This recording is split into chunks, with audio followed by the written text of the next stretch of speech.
Started. I was just joined. So today's daf is a short one, as Rosa pointed out. It's daf Ayin Bet 72 in Masechet Bava Kamma in this parak Meruba, which is one of these very, very, very famous prakim that are learned in yeshiva because they're dense with complicated topics. But our Mishnah had a very interesting halacha, right? Our Mishnah is talking about paying arba v'chamisha, 4 or 5, which the Torah says happens if a person steals something and then goes on to sell it or shecht it. And we've been discussing this week, how the details of that work. Later today, we'll get into the very complicated detail of how you know someone did that wrong. Like, how do you know who testified? But before we get there, our last Mishnah had halacha at the end of the Mishnah. What if you shechted it, but it turned out to be a not good shechita, right? So you shechted it, and the two cases were hashochet v'nimtzeit treifa. You shechted it, and it turned out the animal was not kosher, so you couldn't eat it. Or shochet chulin ba'azara, or you shechted something that was chulin, but you shechted it in the azara, and there's a halacha, which is a machloket we're going to see. Everyone agrees, Shavuot Tov, everyone agrees that if you shecht chulin, meaning an animal that's not a karban, you bring it to the Beit HaMikdash without intention to make it a karban, and you slaughter it in the Beit HaMikdash, you can't eat it, right? So these are two cases where you did something and you can't eat the product. Said the Mishnah, you still pay 4 or 5. You did the shechita, you still pay 5, let's say, for a short. And there was an opinion, I forgot who it was. Should know this. Rosa knows it. Rabbi Shimon said you're a patur in that case. So says our Gemara today, the 2 dots, 4 lines from the top of Daf Ayin Bet Amud Aleph. Hashochev nimtzeit treifa amar le Rav Chaviva mechuzna Rav Ashi. Rav Chaviva from Chozna said to Rav Ashi, Shma mina, you see from our Mishnah, really from the second case of the Mishnah. That remember, you took an animal that was not kodshim. You brought it to the Beit HaMikdash and you slaughtered it in the Azara, inside the Beit HaMikdash. That's prohibited, and the animal becomes pasul, right? You see from there that since you still have to pay 4 or 5, you see eina l'shchita ela lebesof, that the act of shchita is only the final act of shchita. And I remember in Chulin we discussed that shchita, you take a knife and you cut across an animal. It's not instantaneous, just for the record. For the chicken it's instantaneous, but for a shor, right? It's a big animal, it's a big neck, and it might take some time. And you could go back and forth. It could take minutes if the animal will stay still for you for that long, which would be unlikely. But the shechita starts when you start making the cut, but it doesn't finalize until you've cut through most of the simanim, the majority. Says Ravi Chavivi, you see from our Mishnah that the shechita is not called a shechita until you finish it, right? And how do I see that from our Mishnah? Because if you were of the opposite opinion, which is that shechita is an act that you do that starts when you start cutting and finishes when you finish cutting, it goes from beginning to end, meaning the beginning that when you touch that knife, it's considered to be the beginning of shechita. Then, kivan de shachat beporta, then once you started the act and you shechted a little bit, meaning you put the knife a little bit through the animal, asra, it would become prohibited at that moment, right? Because an animal that was shechted, that's chulin, in the azara becomes prohibited. So the second you put the knife into its neck, you start shechting it. And if shechita starts at that moment, the animal would be prohibited right then. But idach lo demari katava. Then it turns out that when you finish the shechita and you actually, quote unquote, it's slaughtered, doesn't belong to the person you stole it from. Because since it became usher, like anything that becomes usher, it's no longer there. So you wouldn't have to pay 4 or 5. We had all these cases last week, right, where you make it hektish, you get it out of your rishus, you do other things. Here, if the act of shechita started and it continued along the way, the moment you start is called shechita. As you continue, it's still shechita, but it's already prohibited because you did shechita of chulin in the azara. It's not considered to be a finished shechita until you finish the act, clearly, because if you stopped halfway through, you couldn't eat it, right? So therefore, you prove from here that shechita actually is not a process of cutting, it's the end result. So you could prove that from our Mishnah, okay? Amalei Rav Huna Brei Rava. Now Rav Huna, the son of Rava, heard this conversation, and he said, well, how do you know that's true? Maybe kika mechayva hu porta. Maybe you're chayav for shechita, for tvicha, for slaughtering the animal, on that small amount that you did initially. So meaning, maybe it's not true. Maybe you would be chayav just for that part. Amrle Ravashi said, Ravashi, that's not a good answer. It's a very good try. But lo titchi, that's not enough to get rid of the question of Ravi Chavivi. Because we said, as we said yesterday, itvacho, you slaughter the animal means kulo ba'inan. You slaughter the whole animal, right? Veleka. And if you consider you're only looking at that first part of the shechita, that's not enough. So therefore, to make someone chayev in paying 4 or 5, you need to slaughter the whole animal. But if there was a concept that shechita extended from the beginning till the end, the beginning would call it shchutei chulan shenishchatu ba'azara and prohibit it, and then you never be chayev. So you see from our Mishnah that since the Tanna Kamma says you're chayev, shechita only happens at the end. Elakashia, it's a kasha. Now it's not a question; it just seems to be a proof. Amar lei, so Rav Ashi said, no, I have an answer. Hachi Amar Rav Gamda Mishmei de Rava. Kigon, you know what the case has to be in our Mishnah? Where in fact, shachat mikzat simanim b'chutz. In fact, you started slaughtering the animal outside of the azara, in which case, there's no chulin shenishchatu b'azara. It's a regular stolen animal that you shechted in a regular place where you're allowed to shecht it. And then right before you're finished, it's a very technically complicated case, you drag it into the azara and finish the shechita. So only the last minute or moment of the shechita was done in the so it didn't become chulin shenishchatu b'azara until the last moment. But it could be that had you actually stood in the azar and done the whole thing, you wouldn't actually be chayev. Because from the moment you started, it's chulin shenishchatu b'azara, and you're not chayev arba v'chamisha until you finish the shechita. So the case here has to be a very weird and unusual case. You go into shachat mikzat simanim b'chutz. You shechted some of it. You started the process outside the Beit HaMikdash, which is okay. I mean, you stole it, but it's okay from a halachic standpoint. V'gamram bifnim, and you finish it inside. And so that has to be the case of our Mishnah, which of course is a big stretch because our Mishnah made no comment about that. But if you're going to hold the opinion that shechita goes from beginning till end, you have to understand our Mishnah that way. Why would not be chayev in the other case? So if it from the beginning, why he slaughtered something that wasn't his, even if he started him. Yeah, so there's two answers to that. So the first explanation was that you would not be chayev because since at the moment that you started shechting, it became asur to eat. And it became something that's prohibited, so to speak, to the owner, it's not considered to be that owner's. That's how you understand. Now, we're going to say in a second, we're going to question that. But if you understand that it becomes prohibited to the owner, then when you started shechita, it became prohibited. When you finished the shechita, it didn't belong to the person you stole it from. And as we talked about cases before, let's say you give it to hektish along the way. Since it doesn't belong to the person you stole it from, you're not chayev to pay that person arba v'chamisha.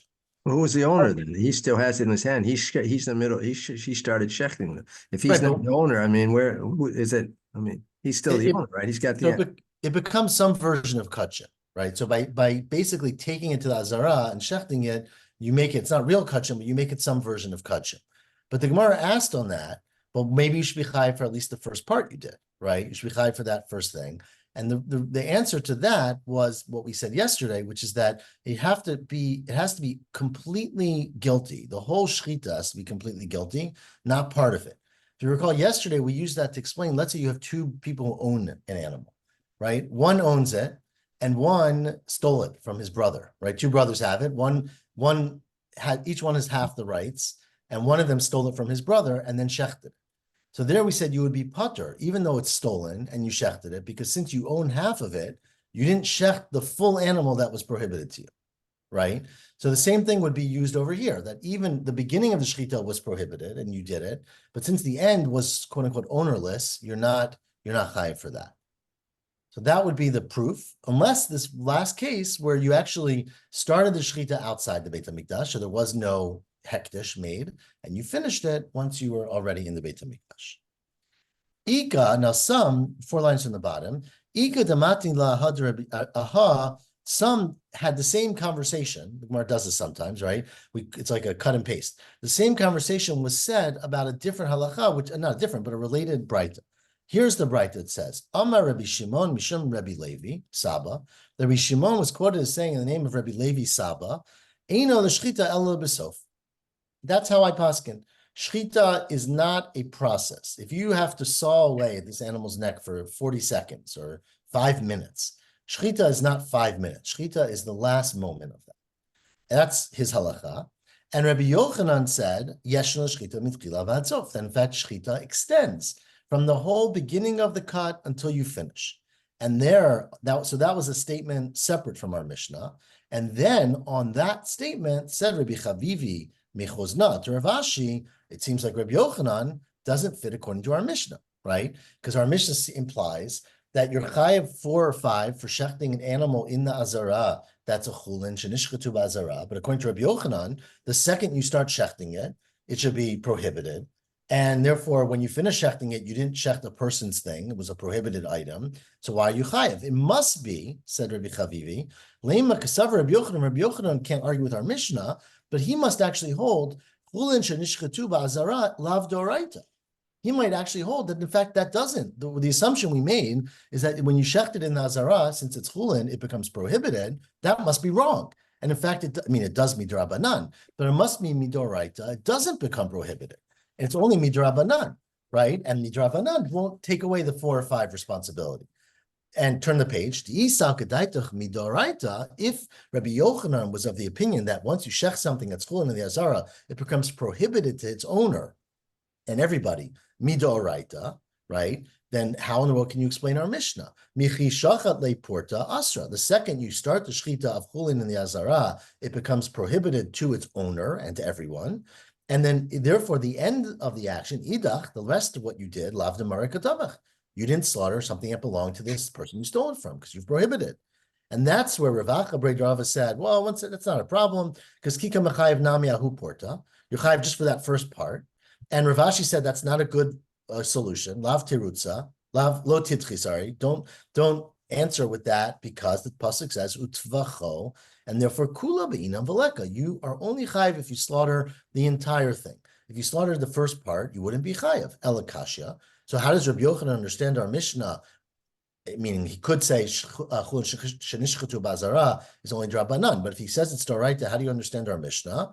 And therefore, Rav Ashi said, "Amalei hachi amar Rav Gamda mishmei derava kika mechayev." The case where Rabbi Yochanan would be mechayev in our Mishnah is kegon sheshachat mikzat simanim b'chutz legamram bifnim.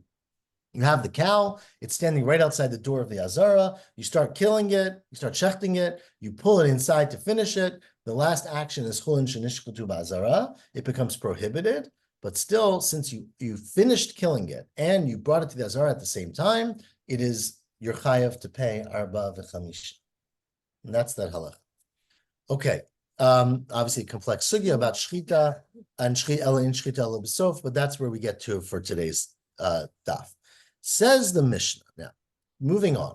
And this gets to a halacha that we're going to discuss for at least the next few days, a very complicated and complex halacha for the next 2 days, I would say, which is edim zomimim, right? And edim zomimim are very complicated. We love them, right? Because they lead to tons of complications in the Gemara. But again, the concept in the pasuk of edim zomimim is 2 witnesses come and they say, we saw Ruvain kill Shimon on Monday. I don't know, something like that. So you trust 2 witnesses, you question them, they seem to be reliable, and you would kill Ruvain, right? Before you kill Ruvain, 2 other witnesses come and say, how in the world could these witnesses have said they saw Ruvain kill Shimon on Monday? Imanu hayita. They were with us somewhere in France on Monday. They couldn't have seen him kill him, right? Assuming it didn't happen in France. So they are called edim zomimim. Now, of course, the second pair of witnesses did not testify at the first pair that it didn't happen. Maybe Ruvain did kill Shimon. But all they testified is that you can't testify that you saw it because you were with us. Says the pasuk, kasher zamam lasot lachiv, right? You punish them with the thing that they would have caused. Since the first group of witnesses would have caused Ruvain to be killed, because he killed Shimon, according to them, the second group causes the first group to be killed, and that's how you punish them. And if the first group of witnesses said Ruvain borrowed $100 from Shimon, they got to pay back $100. So this is the concept. It's very complex. And the reason it's complex is, as we're going to see in a second, is why did you believe the second pair any more than you believe the first pair, right? One group said, we saw this. The second group said, you were with us. Clearly, the first guys are saying, we weren't with you, right? We saw this happen. But the Torah makes this rule that if a second pair comes, you trust the second pair. I don't know if you trust. You follow the second pair. So now, says our Mishnah, the reason it's complicated is that in our Mishnah, in order to be chayav for 4 or 5, you need to testify that 2 things happened. What are they? That someone stole something and that it was slaughtered or sold, right? So it's 2 separate things. There have to be witnesses that it was stolen.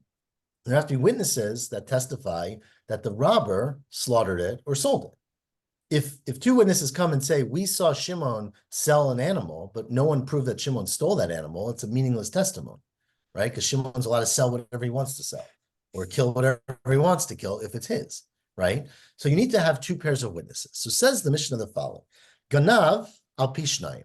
You have two witnesses who report that they saw Ruvain steal a cow from Shimon. That's proof. And then there are witnesses who are, I'm sorry, then Tavach u'machar al pihem. The same witnesses say, we saw Ruvain, slaughter the animal or sell the animal. So therefore, Ruvain's got to pay Shimon 5 times the shar, let's say. Okay, but then Nimtzu Zomimim, it turns out that these witnesses were lying, or we say that they're lying because they couldn't have been there on Monday when they said they saw him steal it, or on Tuesday when they said they saw him sell it because they were on a cruise to Alaska. So therefore they are Edim Zomimim and Mishalmim Hakol. They got to pay Ruvain 4 times or 5 times because that's what they would have been requiring him to pay, right? Had we listened to the Edim Zomimim, that's what he would have had to pay 4 or 5 times. Okay, that's simple. That's a straightforward case. Is it referring to the first part that they saw him steal it, or the second part that they saw him shecht it? Both. So they have to become Zomimim on both, meaning they said, we saw this on Monday and this on Tuesday. And then the Edim Zomim came and said, you couldn't have done either because you were away on Monday and Tuesday. Okay, that's the first case. That's a simple case. Continues the Mishnah. Ganav al Pishnayim. Now let's say there are 2 witnesses who say that they saw Ruvain steal a cow, right? And then Tavach u'machar al Pishnayim achirim. 2 other witnesses come and say on Tuesday, right, on Monday we saw witnesses A, group A, say on Monday we saw Ruvain steal a cow from Shimon. Another group comes in the next day and says, oh, that's so interesting because on Tuesday we saw Ruvain shecht the cow, right? The same cow. Now, again, what they said about Tuesday is meaningless unless he stole it on Monday, right? Because if Ruvain shechted his own cow on Tuesday, no one cares, right? But because witnesses had already come and said he stole it, they came and said on Tuesday we saw him shecht it, right? And then witnesses come and say neither of these groups of witnesses are reliable. They're both zomim. So how much do they pay? So says the Mishnah, let me read that inside. Ganav al Pishnayim, you are reported to have stolen something based on 2 witnesses. Utavach u'machar al Pishnayim achirim. 2 other witnesses come and say that they saw this robber steal it. Elu ve'elu nimtzu zomimim. And then it turns out both groups were away. They couldn't have been there. They're both edim zomimim. So then, look, the first group that reported they stole it, what do you pay for stealing something? Kefil, right? Okay. So harishonim mishalmim tashlumei kefil. The first group has to pay double because that's what Ruvain would have had to pay if we listened to them, which is 2 cows. And hachronim mishalmim tashlumei gimel. The second ones would have then upped the price from twice to 5 times. So therefore, they have to pay the extra 3. So therefore, both groups of witnesses who are Edim Zomimim have to pay, but they have to pay what the man would have paid had we trusted them. So the first group is required to pay double the cow. The second group is required to pay 3 times if it's a cow, right? It would be double if it was a set where you'd pay 4. Okay. Again, the Gemara is going to go through all this in great detail, but let's start with the simple cases. Nimtzu achronim zominim. Let's say, okay, group A says we saw Ruvain steal it on Monday. Group B comes and says we saw Ruvain shecht it on Tuesday. And then it turns out that group B are zomimim, not group A. So he did steal it, but no one saw him shecht it, right? So then, who mishalem tashlumei kefil? The robber Ruvain has to pay kefil because there's evidence, proof that he stole it. There's 2 witnesses who said he stole it, and the edim zomimim, the second pair of edim who are lying, hey mishalem tashlumei gimel. They pay 3 because they would have added 3 more times. Again, sounds very straightforward. What if echad min ha'achronim zomimim? What if one of the 2 second pair became zomimim? So 2 people came and said, we saw Ruvain shechted on Tuesday. And then witnesses come and say, well, I don't know about witness A, but witness B was with us in France, so he couldn't have been there. So then, batla idut shniya. So then it's not witness, it's not testimony, because one of them is not reliable. Why are they saying that? The other one, sorry? Isn't that the most known thing? Okay, we're going to go through all of this, don't worry. Batla idut shniya, but the first testimony is still reliable, and therefore you have to pay. But if echad min harishonim zomim, this is the whole, well, not the whole point, but this is really the crux of the Mishnah. If one of the first pair, so again, two witnesses came and said, we saw Ruvain steal a cow on Monday. Two witnesses came and said, we saw Ruvain shech that cow on Tuesday. But then it turns out that one of the first two groups of witnesses was Eidim Zomimim. He was not there. Other witnesses came and testified and said he was not there. So then that uproots that testimony. So Ruvain never stole the cow. If Ruvain never stole the cow, who cares if he shechted the cow on Tuesday, right? There's no responsibility. So then, batla kol ha'edut, the whole testimony of both groups is thrown out the window. She'im ein gneva, if Ruvain didn't steal it, then no one cares. Ein tficha, ein mechira. Not that he did, maybe he did slaughter it, but nobody cares because it's his own thing. And that is the Mishnah. Now the Gemara is going to go through, as Rosa pointed out, most of this seems very obvious. We're going to go through in great detail that it's not so obvious. But before we get, then most of that's going to be tomorrow. Before we get that, the first thing we learn from the Mishnah, Itmar, says the Gemara, a very, very famous and yeshivish machloket of how we view Eid Zomim, right? One of the challenges with Eid Zomim, one of the famous challenges is two witnesses came and said, we saw Ruvain steal from Shimon on Monday. Two other witnesses come and say, we were with you on Monday in a different city. Says the Torah, the second witnesses are believed, the first ones are not, and they have to pay damages, right? Why? Why do you believe the second ones over the first ones? Why don't you maybe trust neither? Maybe trust the first guys, they showed up first. I don't know, how do you know to trust the second ones? You ask for a third group. But so you could ask a third group, but maybe there wasn't. I mean, if you had a third group, now again, just to be clear, the Eidim Zomimim don't testify that it didn't happen, right? So they testify that you were with us, but obviously the people who said we saw it happen said we weren't with you. So why do you view it that way, right? Remember, if there's something called hakchasha, right? That's a whole different thing. You throw everybody out, right? If one group says this, one group says that. So the question is, why do you believe them? So, but you do. And says Abaya, says Itmar, Eid Zomim, Abaya Amar lemafreyahu nifsal. Says Abaya, look, if Ruvain, I see it's hard to use names here. If two Eidim came in and said, so they came in on Monday, and they said, we saw Ruvain kill Shimon, or Ruvain hurt Shimon. And a month later, Eidim Zomim come and say, you couldn't have seen that on Monday, you were with us somewhere else, right? These Eidim Zomimim are now considered to be false people who are not reliable and not trustworthy, right? And they have to pay. Says Abaya, it's lemafreya who nifsal. They are considered to be liars from the moment they gave their testimony. So if they gave their testimony a month ago, and then in the interceding month, they've signed on 10 documents, right? Every one of those is thrown out. Because since you believe the second pair of witnesses, for whatever reason you believe them, once they come and say you were lying, they're liars from the moment they gave the first testimony. So therefore, it's lemafreya nifsal. Retroactively, from the time the first group gave their testimony, they become puzzle. Because when the second group comes a month later and says you were with us, we trust them, and it means that you were lying from that day. And so everything you did in between is thrown out. Rava says, no, mikanu lahabahu nifsal, that it's only from the time that the second group come and establish that the first group were Eidim Zomimim, now they are convicted liars, so to speak, and everything they do is not reliable. Why, says the Gemara? Abaya Amar lemafrehu nifsal, because why? Mehu shaita desaid. From the moment that they gave their testimony, which turns out they were lying, according to the way we conclude, and havile rasha, and so they became evil because they've lied.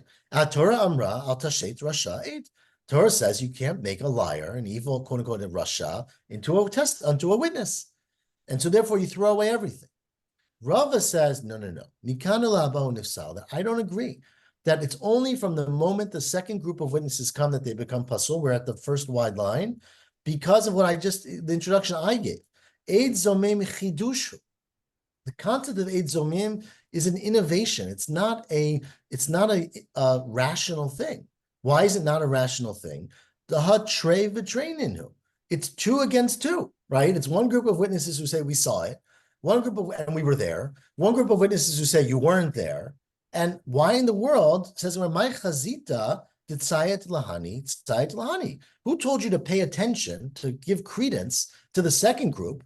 Maybe you should listen to the first group, or neither group, or something. But the Torah says you do. You listen to the second group. The first group is thrown out. Their testimony is false, and they got to pay. But since it's a chidush, you can't say that they're rishayim. You don't really know that. Hilkach ein lechabo ela mishat chidush ve'eluch. All you know is from the time that the second group showed up that they are now called edim zomimim, and they are called rishayim now. But it only has effect from when the second group showed up. It's not innate because really from rational discussion you can't prove that they were wrong, and therefore that's the consequence. That's what Rava says. We'll see. Of course, we'll get to the implication for our Mishnah in a bit, which is why we're bringing this, but it's going to be tomorrow. So don't worry about it yet. Still haven't proved which one we should believe. Well, the Torah is very clear about which one you believe, the second group. The question is why, right? But the Torah makes that very clear, that when the second group, I mean, the way we read the Torah, but that's a it's statement. not very We clear at haven't all. proved it. Yes, Torah says so, but we haven't proved it. You haven't proved that they're lying, you're saying. Yeah, we don't know who's lying. The There's Torah no tells proof. us how to behave. So it's not a question of proof. It's a question of, what instructions do we have? So that is the machloket, Rava, and Abaya. Ika da'amri. Now, some say that's not true. That's in fact not the machloket, Rava and Abaya. That Rava nami ki Abaya sirle. That in fact Rava agrees with Abaya. Look, if the Torah tells you to listen to the second pair, even if it's an innovation that we don't understand, it means that you view the first pair as liars from the moment they stood up and said their testimony. And since you view them as liars, they should be puzzled from that moment, right? To Abaya, Rava holds like Abaya last line, to Amar lemafreyahu nifsal, that in fact it should be retroactive, that the Edim are puzzled. But Rava says you don't puzzle them. You know why you don't puzzle them? Hacha hainu time to Rava. The reason that Rava says they only become puzzled going forward is mishum pseida de lekucha. Because think of all the people who are going to lose out because they relied on these witnesses, right? Meaning these people are in the book as reliable witnesses, and they gave testimony, they signed 50 shtarot, and then a year later, it turns out they were edim zomimim a year ago, and you're going to throw out all contracts. No one's going to ever make a contract. Because how do you know that the person you're talking to is reliable? Maybe a year from now, you're going to find out they're unreliable. And therefore, says Rava, because of that concern, we have to make a takana that you trust everything that happened in the interim until you know that they're liars. Once you know they're liars, then from that going forward. But it's really just a gzera. It's not intellectual. It's not because you don't trust that they're pasul going backwards. Doesn't matter. Well, what's the difference between that? Meaning, if Rava says they're only pasul going forward, why does it matter whether they're only pasul because he thinks they're only really pasul or because you have to make a takana? The fact is the same thing, right? So my benayo, what does it matter whether Rava says it because he believes it or because he says it because of Xera? Says the Gemara, the difference would be, let's say instead of having 2 against 2, you had 2 witnesses who came and testified that one of the first pair was away, was somewhere else. And 2 witnesses came and testified that one of the first pair was somewhere else. So meaning it was a majority, it was 2 against 1, and the Torah usually believes 2 against 1.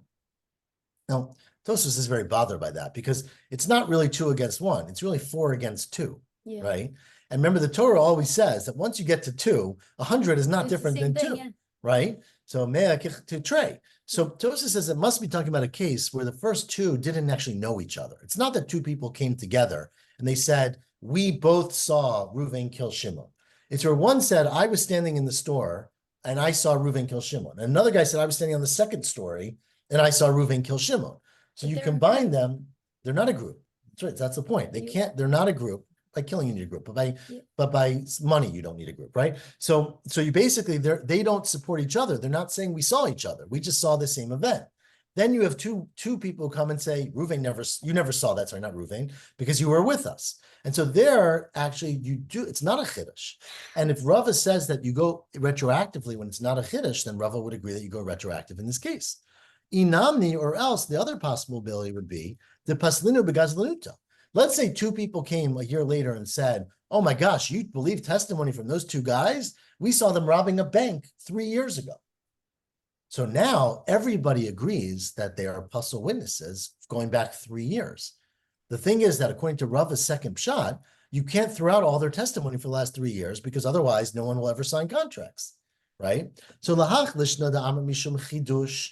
If you're going according to the opinion that Rava said that you go from now and on and not retroactive because edim zomimim are an innovation, then here Leka, you don't have that svar because this is not a chidush, because either it's stealing, which is not a contradiction, or it's 2 against 1.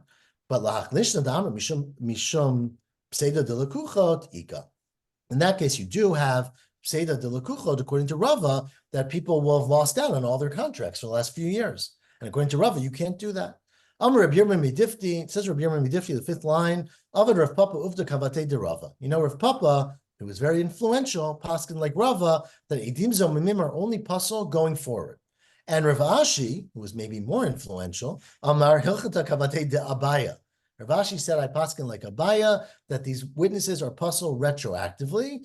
V'hilchata Kavate de Abaya, and the principle that you've got to remember is that the halacha, when Rava and Abaya argue, is usually with Rava, but there are 6 cases, not only 6, but the very famous, there are Hilchata Kavate Dabaya, and what's called Yal Kigam, Yud, Ayin, Lamed, Kuf, Gimel, Mem, and 6 cases by these Rashi Tevot, and the Yud stands for Yish, which we'll get to, Yish Lomidat, we'll get to in Bava Metzia, but the Ayin stands for Eid Zomim, right? So the Ayin of Yal Kigam is Eid Zomim, and that is one of the cases, as we say, that we always paskin like Abaya, not always, but we paskin here like Abaya, that Eid Zomim limafreya hu nifsal, he's puzzle retroactively.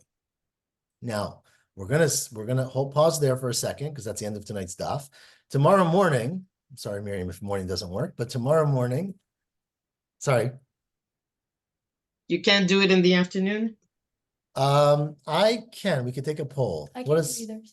You can't do the morning either? Okay, what about everyone else on this call before I finish a statement? Can we do sometime in the evening or afternoon? In the morning is better. Okay, it's one vote.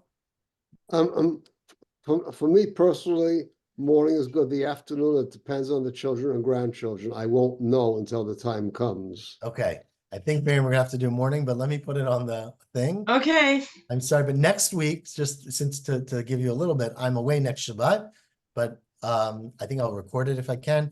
But Sunday I won't be flying back. I'm flying back on a red eye, so I can't do Sunday morning next week. So next week will be the evening. It's next Sunday. So you got that. So Excellent. as we learn, it sounds like tomorrow morning, at least for those who can join at 7:45. The question then gets to our Mishnah, right? Because our Mishnah talks about these witnesses who say it was stolen, and then it was slaughtered. But if you go retroactively and you say that they were puzzled when they said they were stolen, how could they testify that it was slaughtered? Their edus for that should be puzzled, and why would they have to pay 4 or 5 times? So tomorrow we're going to get to the complicated implications of this halacha for our Mishnah, and I think I'll put on the thing, but I think we're going to do 7:45 a.m. Sounds like. Sorry, Miriam. And next week I'll post more, but I'm away next Shabbat, and so I'm not sure what we're going to do. Motzaei Shabbat, I'm in San Francisco. So although I'd love to learn Motzaei Shabbat, I don't think it's going to be in the time unless you guys want to wait 4 hours after Shabbat. But Sunday will be in the afternoon, so we will post that all. What was the case with the Hakle Lishna Damata Mishum Chidush? How did? Sorry, what was the case? Yeah, what was this where it said the Hakle Lishna Damata Mishum Chidush? So that was right. So if Rava argued and said the reason that an Eid Zomim is puzzle only going forward is because the fact that Eid Zomim itself is a pasul, is a chiddush. In these 2 cases, it's not a chiddush, because in one, you have 2 against 1. So you have 2 witnesses saying you were not there against 1 individual saying I was there. That's not a chiddush. You always believe 2 against 1. So then you would trust the 2 Eid Zomim definitively and go retroactively. And the second case was if the second pair of witnesses didn't say you weren't there, they said, we saw you rob a bank 3 years ago, and therefore you're a Russia. Right. And there's no contradiction. You don't trust a person to say, I didn't rob the bank, obviously. Right. So there you basically have proven that he's a Rasha, and it's not a chidush that you believe the second pair over the first pair. Why So did you there, say you trust the 2 you trust the Zomamim? Well, say that. No, you trust the new pair, the second pair, to say that either he wasn't there, that he was an Eid Zomim, if it's 2 against 1, or if the second pair says that he robbed and stole something, you trust them to turn him into a gazlan and someone who's not acceptable for testimony. So then it's not a chiddush in either case. They're 2 And separate. it's not a chiddush, and according to that shot, Rava would agree that he's pasul limafreya retroactively. According to the second explanation of Rava, you still have this problem that how do people know who to trust, right? And therefore, if you don't know who to trust and you make a takana that you trust a person until they're known not to be trusted, then you would even have to rely on this robber because no one knew he was a robber. So then everything that was done in the last year, 2 years is still good then? According to that second explanation, correct. But remember, we don't paskin like Rava. As we said, we paskin like Abaya in Yal Kigam, and so it does go back retroactively. Okay, tomorrow morning, I think we'll post it on the WhatsApp. Shavua Tov. Shavua Tov. Thank you. You're welcome. Maybe we should learn twice tomorrow.